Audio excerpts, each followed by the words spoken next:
क्या रूस पोलैंड पर भी हमला कर सकता है? पिछले 2 सालों में कई बार यह सवाल पूछे जा चुके हैं। इस सवाल का जवाब आखिरकार रूस के व्लादिमीर पुतिन ने दे दिया है। पुतिन ने गुरुवार को कहा कि पोलैंड या लातविया पर आक्रमण करने का सवाल ही पैदा नहीं होता। रूसी राष्ट्रपति ने अमेरिकी talk show host Tucker Carlson से कहा, यूक्रेन में युद्ध का विस्तार करने में हमें कोई दिलचस्पी नहीं है।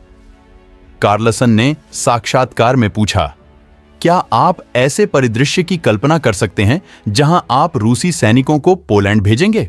बता दें कि पिछले 2 सालों से रूस और यूक्रेन के बीच युद्ध जारी है।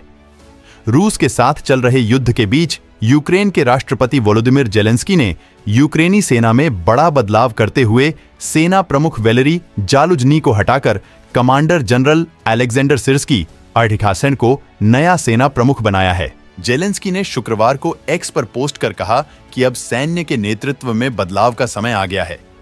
जेलेंस्की ने वैलेरी जालुजनी को उनकी 2 साल की सेवा के लिए धन्यवाद दिया।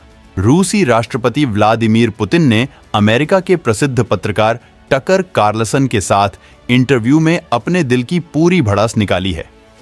उन्होंने दावा किया कि यूक्रेन ने अमेरिका के कहने पर रूस के साथ बातचीत को बंद किया था। उन्होंने कहा कि अमेरिकी खुफिया एजेंसी CIA ने ही 2014 में यूक्रेन में तख्तापलट करवाया। इसके बाद जिन लोगों ने इस तख्तापलट को स्वीकार नहीं किया, उस पर अमेरिका समर्थित सरकार की सेना ने जमकर अत्याचार किए। पुतिन ने बताया कि जब डोनबास और क्रीमिया वाले इलाकों के लोगों ने हमसे मदद मांगी, तब हम उनकी रक्षा को आगे आए। टकर कार्लसन पहले अमेरिकी पत्रकार हैं जिन्होंने 2022 में यूक्रेन पर रूस के हमले के बाद पुतिन का इंटरव्यू लिया है।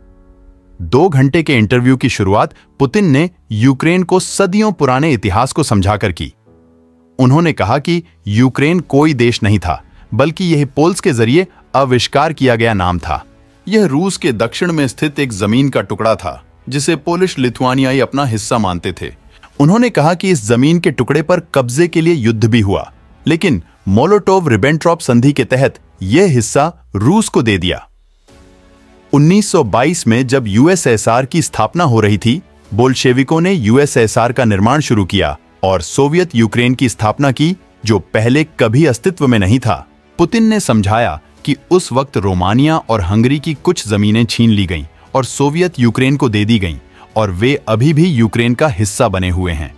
इस अर्थ में हमारे पास यह पुष्टि करने का हर कारण है कि यूक्रेन एक कृत्रिम राज्य है जिसे स्टालिन की इच्छा पर आकार दिया गया था।